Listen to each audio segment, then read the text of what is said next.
Hello guys, welcome back to 1878 Blues, Everton v Crystal Palace at the Hill Dickinson Stadium tomorrow. Just before we get into this, I'm doing the the Hill Dickinson Sleep Out event for the homeless community. This is run by Everton in the community. I am trying to raise £150. I think I'm up to £80 up to now. So if we can get past 100, I'd be really happy with that. So I'll put the link below in the description of this video. And also like, comment, subscribe. Listen, this is a big game. I feel like I say that every video. It is. Every game's big. Every game is big. Of course it is. But we're coming up against a side here that they're in very fine form. They look unbeatable at the moment. Even though, they're not going to be a team winning the league. You never say never, but I don't think they've got a big enough squad. They've got European football. They will be fighting for European places definitely this season, I can imagine.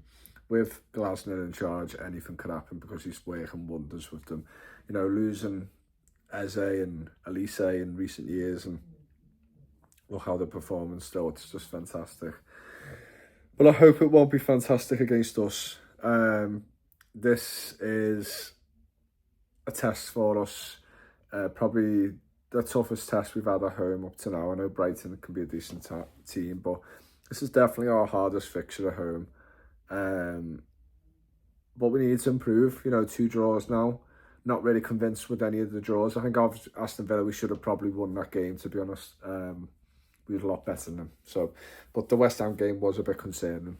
The Dewsbury could be, I keep forgetting the phrase, but it could be, not the worst news in the world that he won't be playing in this game, even though he's a very good player and he should be playing for us and he does improve us. I think there needs to be a shuffle round a little bit. I feel like we're just becoming a bit stale. And I think people have found us out that very quickly. And I think it's too obvious how we play. Basically give the ball to Jack Grealish. Simply as that. It's becoming repetitive. And I said this at first when he was getting the assists and goals and playing really well and all the accolades going towards him and playing of the month. I was just thinking, you can't just keep playing the same way though, because teams will just double up on him.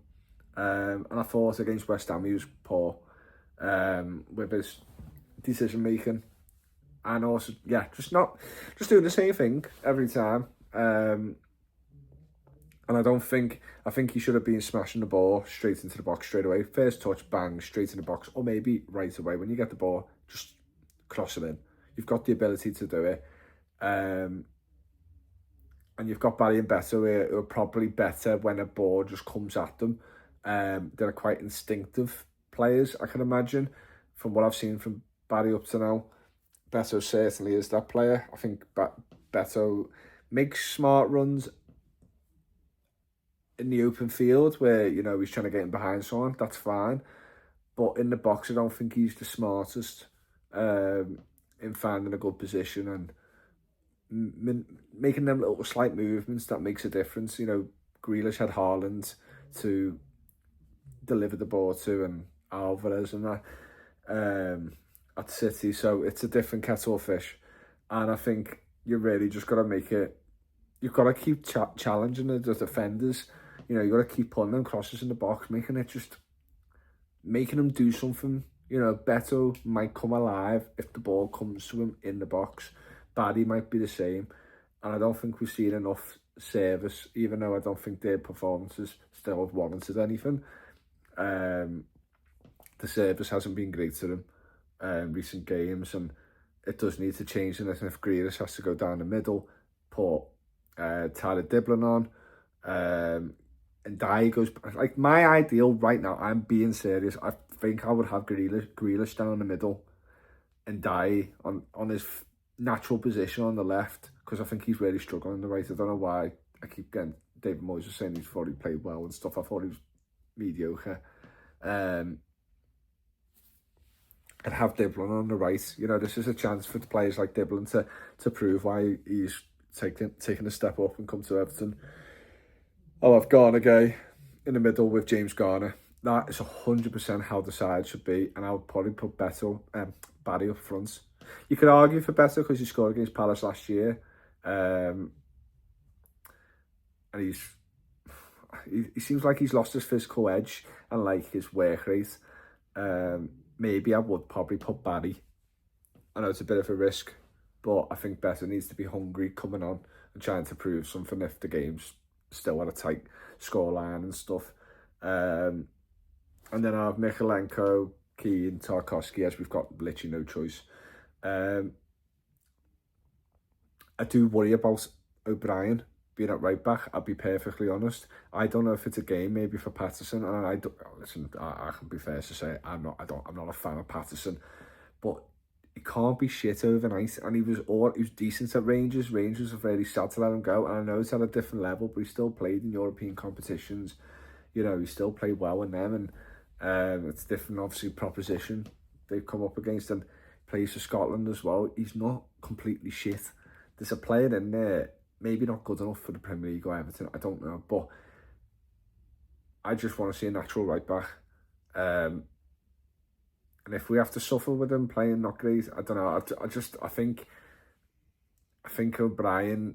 There's only so many times you can play out of position, and it's starting to catch up, and people know how to get past him now, and especially with speedy wingers and clever wingers, you know, he's going to struggle. But yeah, that's the situation we're in at the moment. Some people agree, some people won't. And obviously Pickford in goal, because you shouldn't really ever replace him for any game. But yeah, it's no easy test. 19 games unbeaten, the longest by any side in the top 5 leagues in European football.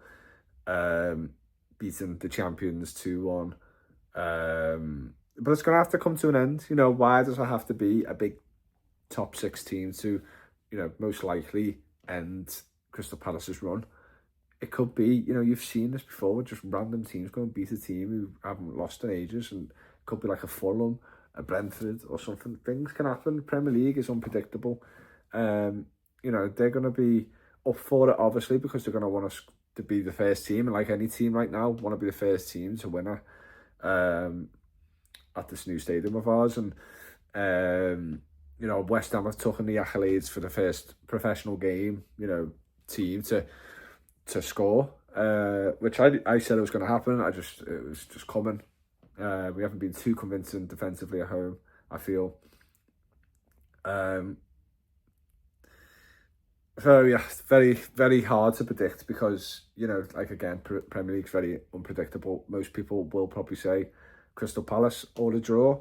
They can't see us winning. That's fair enough. Maybe we need the international break. You know, Bramthwaite's not back, which is a big miss. I don't care what anyone says. You're going to have to drop Tarkowski then. You know, if Michael Keane's playing as well as everyone's making out, I think he's all right, but I'm just waiting for a bad game from him because that's the history of Michael Keane at Everton Football Club. And I would really like to see Merlin roll, but again, I don't know much about him.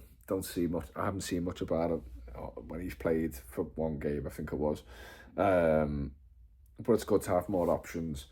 And just to give us time, just need the break, I think, at the minute.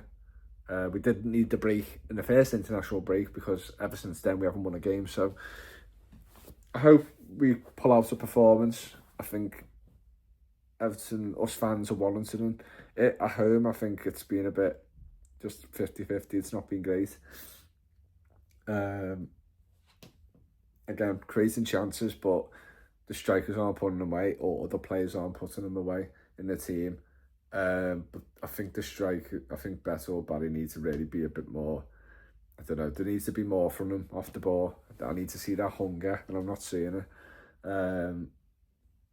But yeah, Palace have got threats all over the pitch. It's well documented in Mateta. So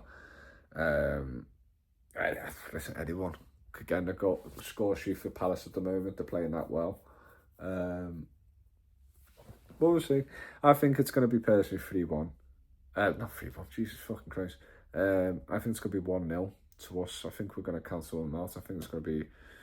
I hope it's going to be a really digged performance, and obviously I don't want 1-0 because, you know, I'll put the shit up me that we're going to concede, but obviously I prefer 4-0. But listen, I'll be realistic. That is a possibility that can happen. So, yeah. Yeah, I think it's going to be 1-0. I don't know if I'm going to go to the game. I might make a decision tomorrow morning and go, just go to Celtic and just go, but I don't know yet. But anyway, like, comment, subscribe, and I'll see you all soon.